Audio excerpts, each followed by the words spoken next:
سلام خانم فاطمه، صحبت بخیر. سلام، صبح بخیر. من با خانم صاحبخونه صحبت کردم، مشکل نداره، چند وقتی میتونه خونه رو بده. الان خودش میاد داره باهات صحبت میکنه.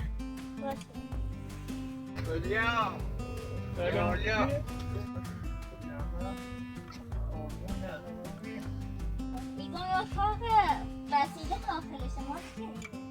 آلودگی هم یه یافته نارین بوده کسانه داره اول نگهان میگوید اما این تاقن خمونه در اختیارتونه اتاق بیرون بل اگر بخواد و هر چیزی از بخواد بیمش بعد حالا این برق داره بل ها دستتون در نکنه کسی رو زندگی میکنه این اتاق کرایی رو نمیداده اینا کسی میاد داخلش نه به کسی نه تمام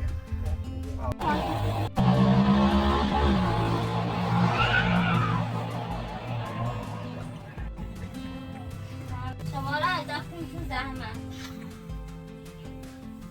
خب این برق ناره برقش رو بزنید بل برد داره برقش پوری برقش ایرانه؟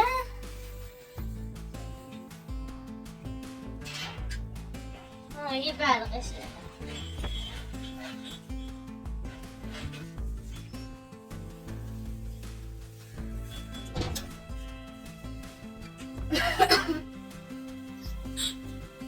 زحمت نکشید فرما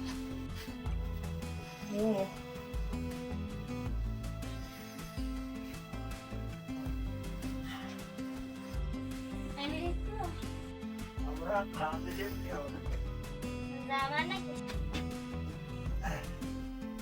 سوی بردم اصلا نکشید ایسرار پاییز و صورت پوشیدی سیچه راستش بخوایم اون برخی کانالر یه دروغلی گفتن که باید بازگوی شدن مثلا حقیقتا در موردش صحبت شما همون خودکشی بانو نجردی ایشناسیش بانو نجردیش من نفیش ناستم خاطر نه صورت تو من شطرنجی چون که مثلا مشخص نبوید اینا به خاطر این صورت پوشیدی ایگان در بخاطر امیری که من جریان واقعیت ایگان را گفت تو هم فامیلان بی هم دوست نزدیکان بی باشم در ارتباط بیم ولی اگه بخوام پیامش جانشون بدم مثل علامت اصلی فهمم که میتونم نیتونم نشون بدم یا حقیقت هم گفت سمیا ماسک زدم که مثلا من نشناختم مثلا توی گفتم که مثلا خیلی دعوایی و مثلا اینی که حتی سر یک کوچیکی بعد هم آقای حقیقت هم دیروز یه دروغایی هم پشت سر ما گفت در واقع آقای دروغینه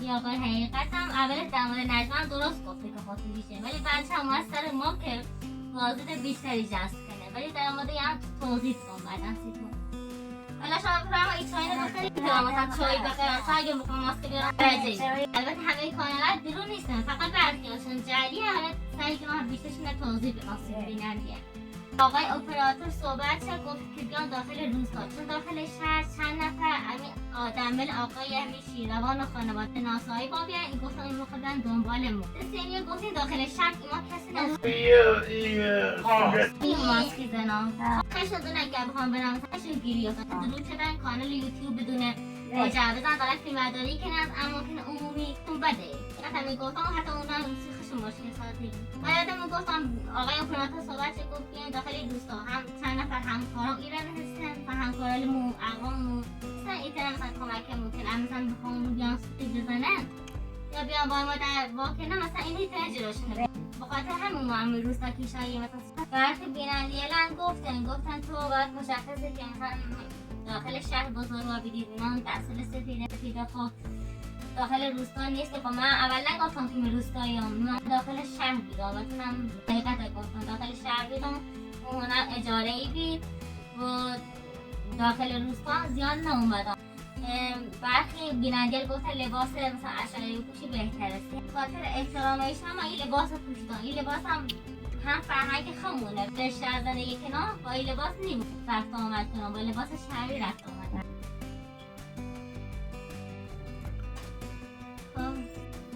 خدا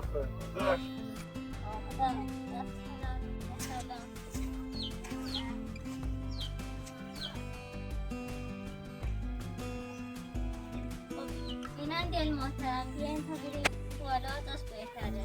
در مورد آقا حقیقت صحبت کنیم و در موردش یک توضیحاتی بدیم.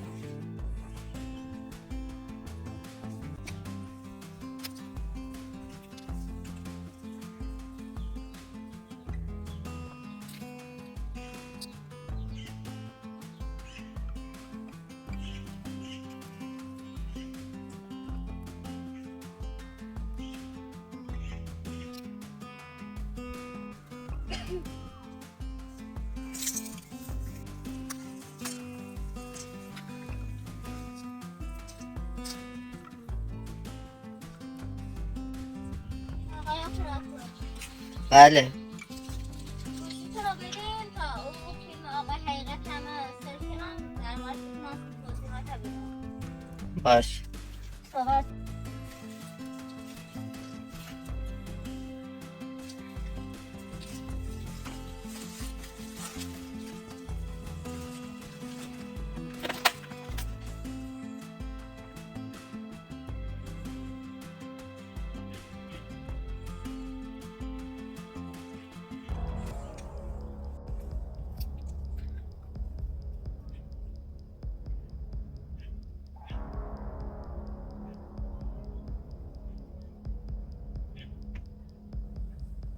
این فیلم رو مشاهده کنید. من در موردش اول خوب به دقت با دقت این فیلم رو مشاهده کنید.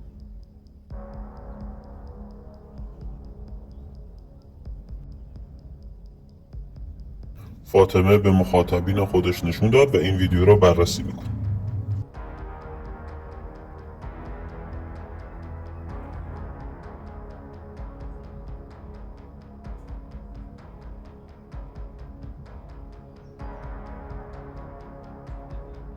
خب این آقایی که اینجا همه مشاهده میکنیم اومده در زده و فاطمه در را باز کرده و این آقا به فاطمه اطلاع داده که خانواده پرن تو شهر دارن دنبالت میگردن. خب اینجا چند تا نکته رو باید بررسی کنیم و چند تا سوال من میپرسم که شما مخاطبین عزیز به این سوالات فکر کنید. اولین سوالم اینه، فاطمه در این ویدیو میگه که این آقا همکار من هست. خب پس چرا؟ اولین سوال من اینه، چرا چهره همکار فاطمه در این ویدیو مشخصه؟ یعنی جان این همکار در خطر نیست؟ سوال دومی که میخوام بپرسم، هم بینندگان بهش فکر کنن و هم فاطمه باید جوابگو باشه، این است که اگر این آقا همکار شما هست چرا موقعی که خواستی بیای در را باز کنی گفتی بهتر ماسکم را بردارم تا شناسایی نشوم؟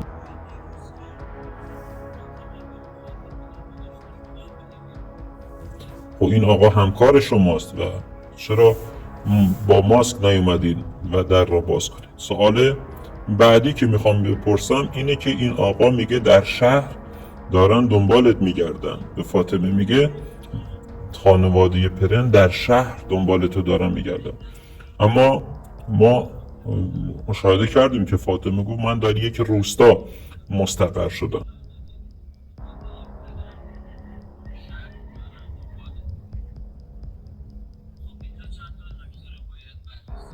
و سوال بعدی اینه که برا این آقا وقتی همکار فاطمه هست، خب شماره موبایل فاطمه رو داشت، وقتی خانواده پرن دنبال او میگشتن آیا امنیتش بیشتر نبود که با فاطمه تماس میگرفت و این موضوع رو بهش میگفت؟ یعنی واقعا لازم بود که بیاد اینقدر محکم در را بکوبه و به فاطمه اطلاع بده؟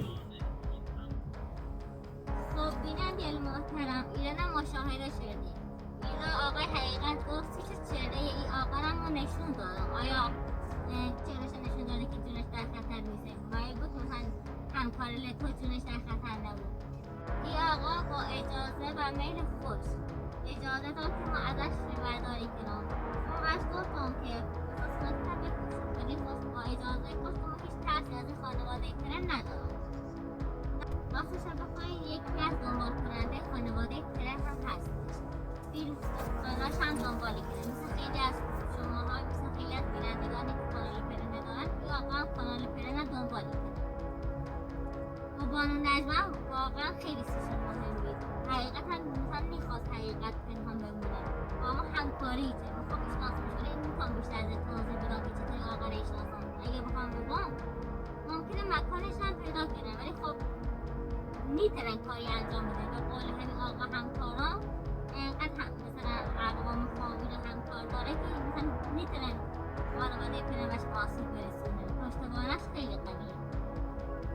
بعد ایشون هم که همکاری شدن آقای حقیقت گفتن که نه این صحنه دروغه و ایترس باز تلفن میخوان تماس بگیره گفتن رو خواستن این توضیحات بده. خب این آقا پشت حضوری خواست بره بینه. پشت تصویرش نشد نمایش بده. مثلا خواست تصویر خود داخل فیلم برداری میخوام مشخص داخل این شهر حقیقت سی مردم این حالی روسا خیلی مهمه. همونطور که سیر مهمه است ایشون هم مهمه. و یه دلیل نبود که مثلا بخوان دروغ کنن. آقای حقیقت بخاطر جذب بیننده خود بخاطر جذب بالاتر اومده از مدرس استفاده کنه. شما مهم نیست. شما واقعا حقیقت ایگام خیلی هم خیلی از افراد هم داره که مدر حقیقت ایگام ایرا گفته که موقعی که خواستم در باز کنم چیزی داخل فیلم ها که بهتر ماسکن بردارم. تو لحظه که میداشتم فیلم برداری خواهم بخون نورستان که داره در این زمین بود مثلا محض اطلاق هم ماسک بردارم که اون طرفی که در ایزنه نگیستش ماسک زدی سیهمیوم اول نانستان که واقعا داره در ایزنه سیهمی گفتم با ماسک بردارم برم جلوی در بیان کی داره در ایزنه کی آقا کی داشت در ایزنه وقتی که در واسیران همون موقع مبسته بود که دوربین قطع شد و رفتم ادامه فیلم اومدم بیرون رو مثلا این همکارمه بهش اعتماد داشتم اومدم بیرون داشتم بهش بی‌برداری شدم خوندم به آقا صحبت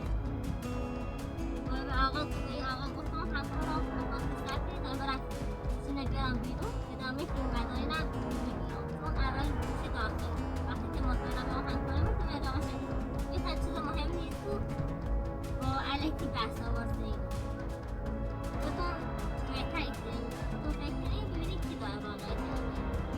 گفتن که فاطمه گفته که یا آقا گفتن که داخل روستا دارن دنبال روز کردن ولی فاطمه که داخل روستا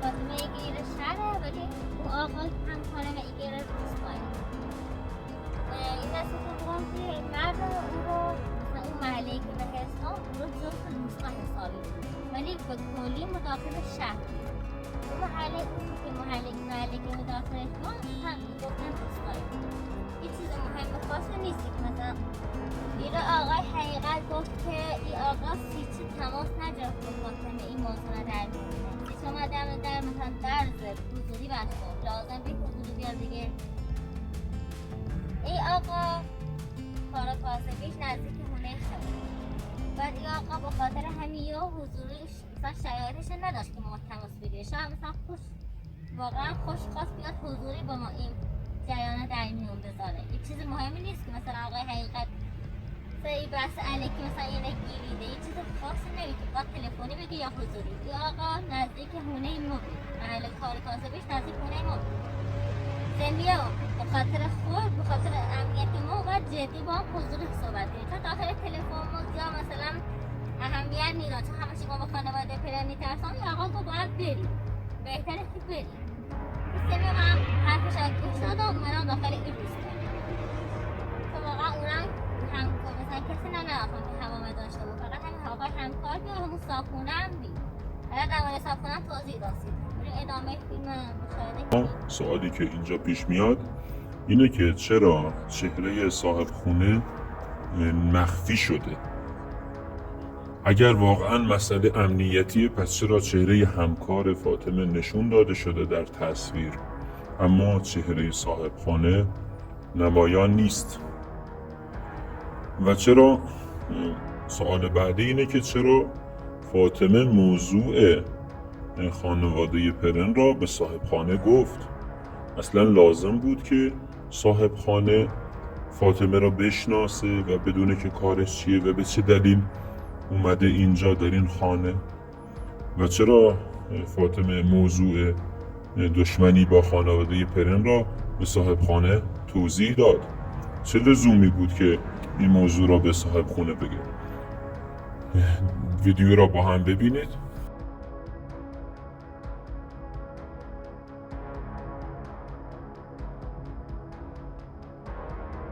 سوال دیگه‌ای که اینجا مطرح میشه اینه که چرا با اینکه چهره صاحب خونه مخفی شده اما صداش هم تغییر پیدا کرد؟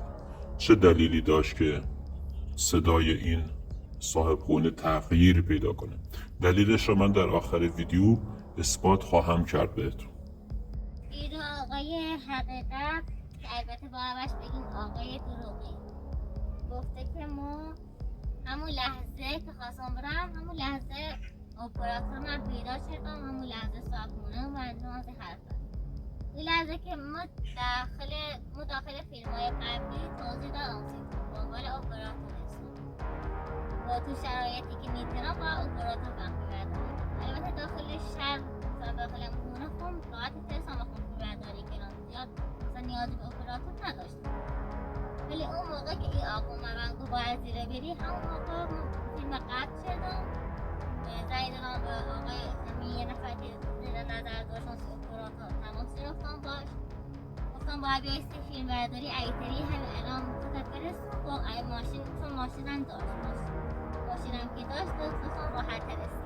البته ما یه 3 نفر زیر نظر داشتن که بیان سی اپراتور ولی این فرد چون ماشین داشتیم راحت تر دلش گفتم بسی اپراتور این شرایط جوریه که میره باید مکان ترک کنم و نیاز اپراتور دارم ولی دورنم نترسم فیلم برداری کنم چون اینقدر عجله‌ای با بید این طرف اومدم در ضد عجله‌ای میده تمام سراغم که باش گفتم بیا سی اپراتور من نیم ساعت خوش رسون به ماشین و گفتم که اپراتور من نیاز دارم ده او رو هماهنگ کنم که بیا سر کوچه او رو بایسته که من یه لباس پوشیدم و رفتم داخل کوچه. حالا این آقای حقیقت گفت سیچه تو ماسک زدی همین موقع رفتی سر کوچه سیچه با این نقاب رفتی سر کوچه که تنه بشناسه داخل فیلم قرار اگه دقت کنیم مستر کوچه فیلم برداری شما بخون چون داخل اون محله زیاد رفت آمدی نبید یعنی داخل اون محله سری فیلم با داخل فیلم اگه دقت شده بود فیلم قبلی ما فیلم برداری شما بخون داخل اون کوچه که اگه تو سیچه با این ماسک سر کوچه اون داخل فیلم قرار سکنی سیچه اون موقع نمیمد حرف بزنه بگه سیچه مالی سر کوچه ده او رو اول قبلش که فیلم قرار شدم اون رفتم سر کوچه چه اون خلوت مثلا کسی هستی یا نه یا کسی نیست اون ادامهش اون سریع جلو افتاد و سریع هم قطعش شدم کسی نیترسم ببینه یه چیز مهم نیست که آقای حقیقت گیر داده به این بحث چون واقعا حقیقت گفتم حالا شاید آقای حقیقت سوال پیش اومده بود که جواب شده بریم ادامه فیلم رو ببینیم. صحنه دیگر از ویدیو را با هم مشاهده کنید تا باز توضیح بدم براتون.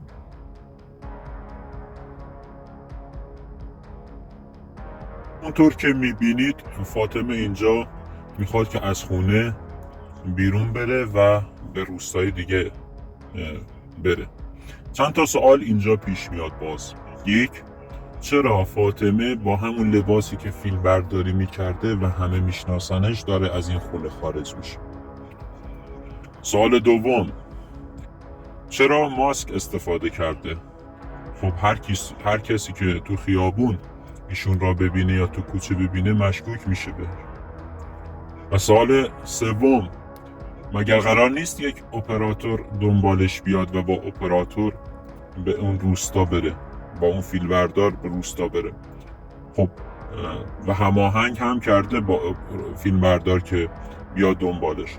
پس چرا فیلمبردار که ماشین هم داره نمیاد همینجا در خونه فاطمه رو سوار میکنه و فاطمه با این لباس و با این شکل و قیافه مجبور میشه بره تو کوچه؟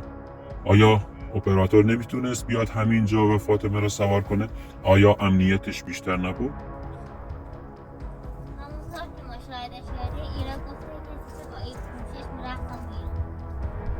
اول همون چادر زدم لباسم زیاد مشخص نیست چون وقتی داشتم داخل مسیر هم کوچه حرکتی شدم چادر رو جمع کردم فقط دوربین زاویه جلو افتاد که دارم حرکتی کنم کوچم خلوت بود، چون ما قبلش ایستادم فیلم قطع شدم خیلی کوچم خیابون بیرون کسی هست یا نه. داخل او هم شهر نیسته، ما خود داخل محله آرومه هستیم. او رو ما به درک برسان رفتم، چادرم سر لباس هایی مشخص نمی لباس رو. بعد این ماسک هم که گفتم چادر هم اوردم به صورتم، چون او رو محله شون هم با چادر زنم به سرشون، یعنی تا چادر هم تا سر دماغشون هم چادر ایکشه. من چادر تا سر دماغ کشیدم مشخص نبود صورتم ماسکم. اینقدر مثلا زیاد به جلوی در دور نبا بیاد، چون ماشین اپراتور همون نزدیک همون در یک کلن یه پای شاید 10 متر فاصله باشه.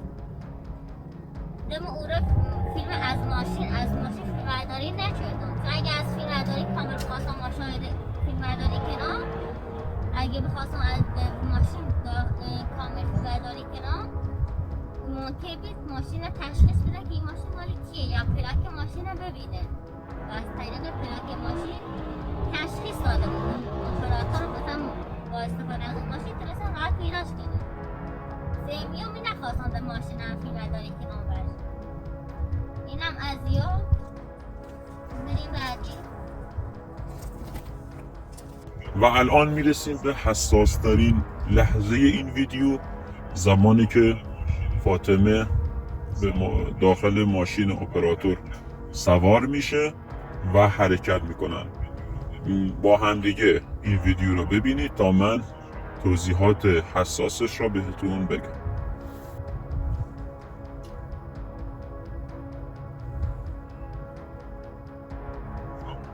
همونطور که شنیدید فاطمه گفت که من یک اپراتور پیدا کردم و قراره که ازم فیلم برداری کنم. اما جوابی که اپراتور به فاطمه داد رو با هم گوش کنید و خوب به صداش دقت کنید.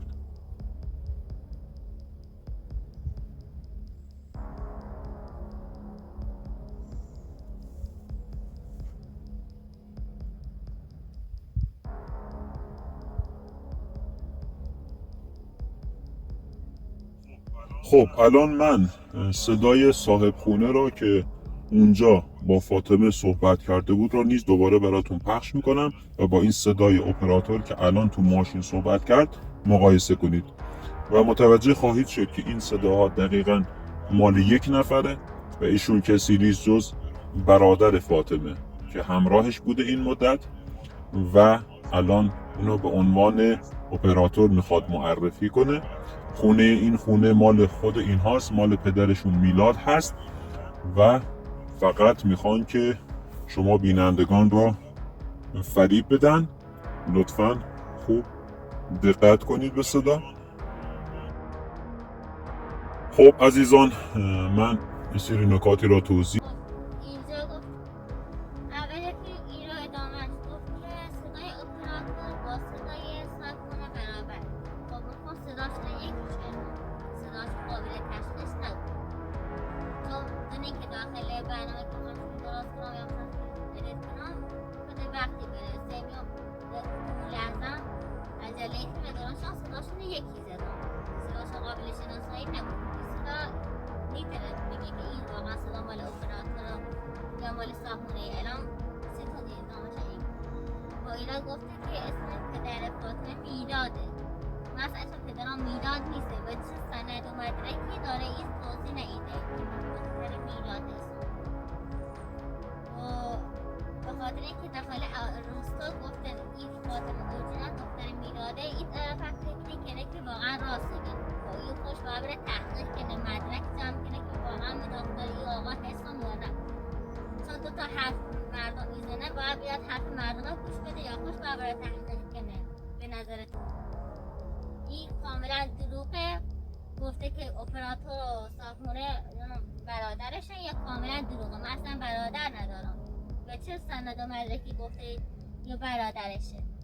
اینه واقعا دروغ گفته ولی ما در واقع اصلا برادر ندارم و این صحنه کاملا دروغه واقعا. یا آقای حقیقت به خاطر جذب کانالش اومده از ما سوء استفاده کرده و با سیما مهم نیست که حالا فیلم من برداره بیاد واقعیت بگه این دروغه سر هم شده واقعا اینی که سر هم شده واقعا دروغ اگه راستم گفتم به فشار نیمن ولی واقعا یه نه بررسی کنم سی تو توضیح بدم الان حتی خودتونم شکی کنید اینکه واقعا کانالی که باید باور کنید حقیقت کی داره ایگه ولی بدون اینکه ما حقیقت ایگان بدارم حقیقت ایگان هیچ دروغ هم ندارم ما با ریسک خون با ریسکی که انجام دادم اومدم همون فیلم با نجمه کسی که تازه دارم که از اون را شروع شدم حقیقت گفتن حقیقت و تا امروز هیچ دروغی نگفت اینو هم به خاطر جذب بازد خشم اومدن حرف دم سوالاتی رو مطرح کردم هم از فاطمه میخوام که دقیق این سوالات رو توضیح بده و هم از شما بینندگان عزیز میخوام که در این سوالها در مورد این سوالها خوب فکر کنید.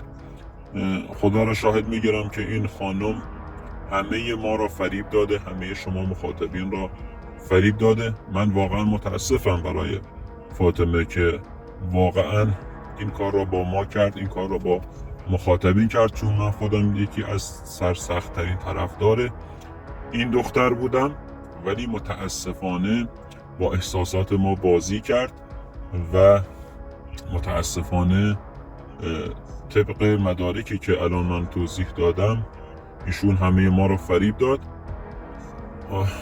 و یه جنبندی دیگه هم بخوام انجام بدم به طور خلاصه اینه که یک، چرا اون آقا که فاطمه همکارش بود و همکار فاطمه بود چهرهش مشخص بود اما چهره صاحب خانه مشخص نبود؟ دلیلش معلومه، جوابش رو خودم میدم، چون اپراتوری در کار نبود، صاحب خانه‌ای در کار نبود. هم صاحب خونه و هم اپراتور برادر فاطمه هست. سوال دوم، چرا چهره همکار خودش رو نشون داد؟ خب اگه واقعا خانواده پرن دنبال فاطمه هستن خب دنبال همکارش هم میان و همکارش رو بهش آسیب میرسونن. چرا اصلا فاطمه موضوع پرن را برای صاحب خونه تعریف کرد؟ اصلا لزومی نبود که به صاحب خونه موضوع کانال و خانواده پرن رو توضیح بده، چون فاطمه کارش مخفی بود و صاحب خونه قرار نبود که اطلاع داشته باشه. چرا همکار فاطمه باهاش تماس نگرفت که اطلاع بده به خانواده پرن اومدن دنبالش و اومد خونهشون؟ این کار امنیت نداره.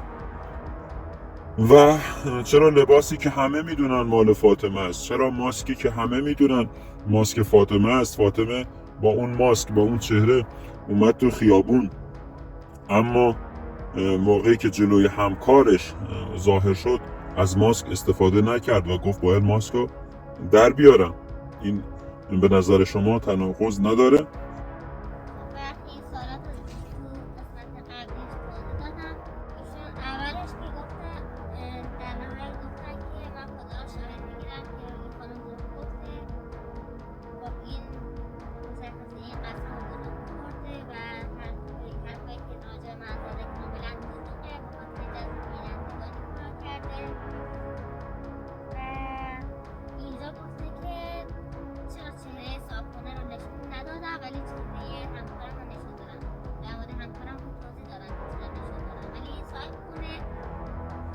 قابل شناسایی بود و مثلا میشناختنش نخواستم چهره اونو نشون بدم و گفته که هم همکارش هم صاحب خونه هر دو یکیه، یعنی هر دو برادر یکی هستن، برادر فاطمه هستن. اگه دقت کنید دستای این صاحب خونمون هم تیره هست هم کمی لاغرتر از دستای همکارم اگه دقت کنید و قدش هم بلندتره، ولی همکارم هم قدش کوتاه‌تره و اگه دستاشو دقت کنید مچ دستشو کمی درشتر از مچ دست صاحب خونمونه. این کاملا خودش واضحه توی این فیلم اگه دقت کنید و اگه عرض شونش هم دقت کنید عرض شونش کمی پهن‌تر از همکارم و قدش هم بلندتره و اگه دقت کنید گفتم قد صاحبونه کمی بلندتر از همکارم هستش و صداشون هم یکی نیست.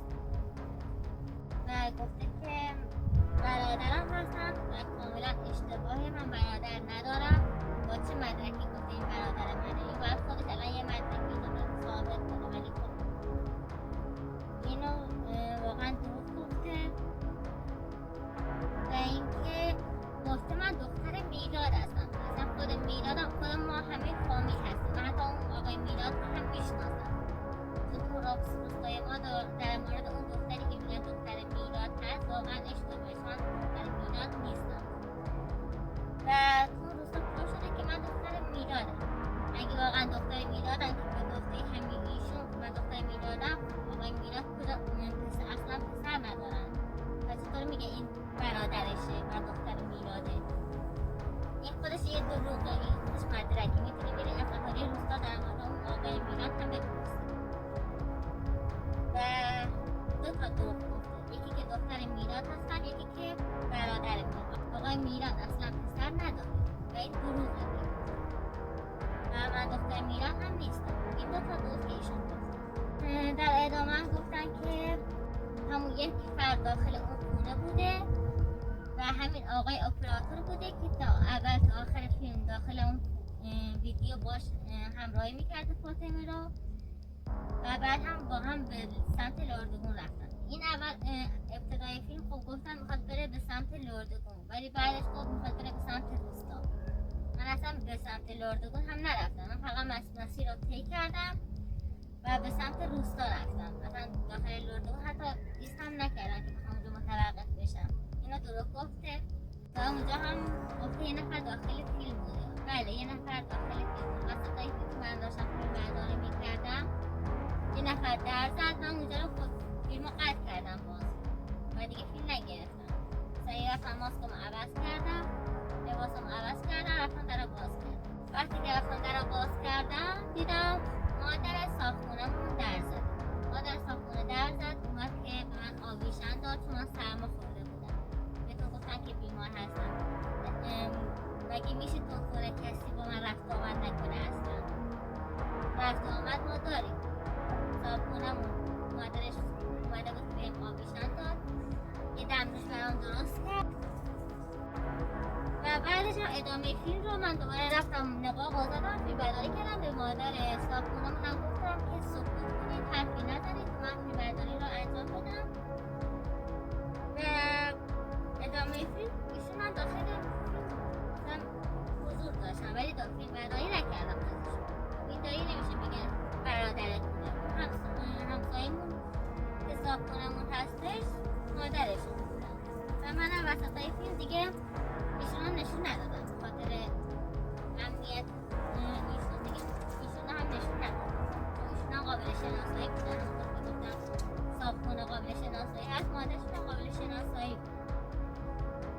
من نمیتونم بیشتر از این توضیح بدم چون شک دارم و میفهمم که صاحبخونه و در ادامه هم من با صاحبخونه زنگ زدم و گفتم کلید تحویل بگیرم و کلید رو هم بهشون دادم و این آقای حقیقت گفتن که این خونه میلاد پدر منه. میلاد اصلا پدر من نیست، این خونه هم متعلق به میلاد نیست چون من اصلا دختر میلاد نیستم که بخواد این خونه برای اون باشه و این کاملا دروغه و این خونه اجاره‌ای بود و هیچ وقت داخل خونه خودم هم فیلم برداری نمی کنم که مشغول بشم چون اهالی روستا و اقوام اون خونه رفت آمد میکنم، میشناسن دیگه منو. این خونه هم اجاره‌ای بود و با چه دلیل و مدرکی میگه که این خونه متعلق به پدر منه و در ادامه هم خب دیدی دیگه من راه افتادم، سوار ماشین شدم با آقای اپراتور رفتم به سمت روستا که الان دیگه رسیدیم به روستا و اینجا دارم براتون فیلم برداری و خیلیاتون گفتین که از روستا فیلم برداری نکنید. من گفتین که قابل شناسایی هست، گفتم که اینجا من همونطور که خانم مصطفی توضیح دادن و آقای اپراتور این مکان اهالی روستا با من هستن، میشهشون همکار خودم هستن و اگر اینجا اتفاق بیفته اونا دیگه جلوی اتفاق رو میگیرن، جلوی دعوای بزرگتر رو میگیرن چون طایفه بیشتر با اسلحه و مثلا با تفنگ و مثلا اینجوری درگیری رو به وجود میاره و داخل شهر من کسی رو نداشتن که ازم دفاع کنه و بیشتر به خاطر همین من اومدم داخل این روستا و هیچ ترسی هم از خانواده پدر ندارم. این ماسکا اگر دارم به خاطر اینکه میتونم کارم رو ادامه بدم و وسط کار کسی نتونه جلوی من رو بگیره یا کسی ماسایی بشه که تلفن بگیرم و اگه ماسا دارم به خاطر همینه، نه به خاطر ترس و استرس از خانواده پدرم.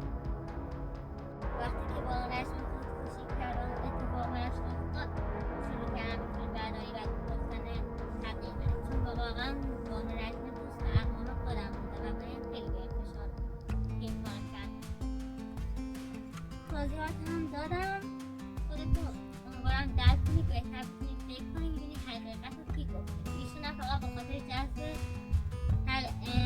بازی داشت این حرفا رو زده.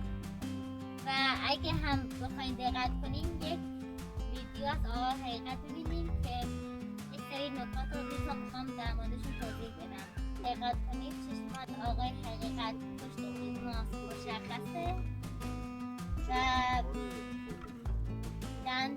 دندون‌های آقای حقیقت هم مشخصه. اگه دقت کنید زاویه دندونش که کمی از هم فاصله داره و قابل شناسایی هست و مشخصه که یه آدم لاغر هستش و یک فرد لاغره داخل همون شهر سردش هم زندگی میکنه.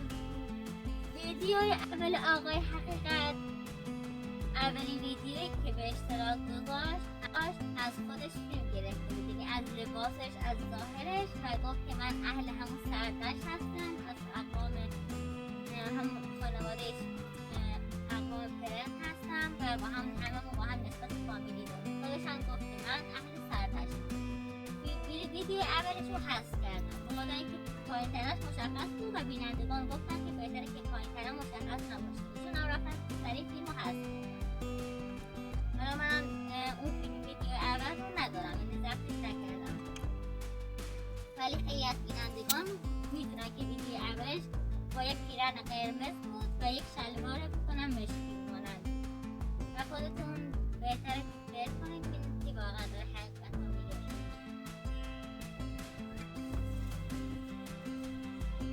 خب بینندگان محترم، به بخش پایانی این ویدیو رسیدیم. به حرفای من دقت کنید و بدونید که من هیچ دروغی ندارم و دارم واقعیت کانال ها رو براتون توضیح میدم و تا که میدونید اومدم توی این روستا و گفتن که من اهل روستا، واقعا اهل روستا نیستم، توی روستا زندگی نکردم. من اولا بهتون نگفتم که من روستایی هستم یا توی روستا زندگی میکنم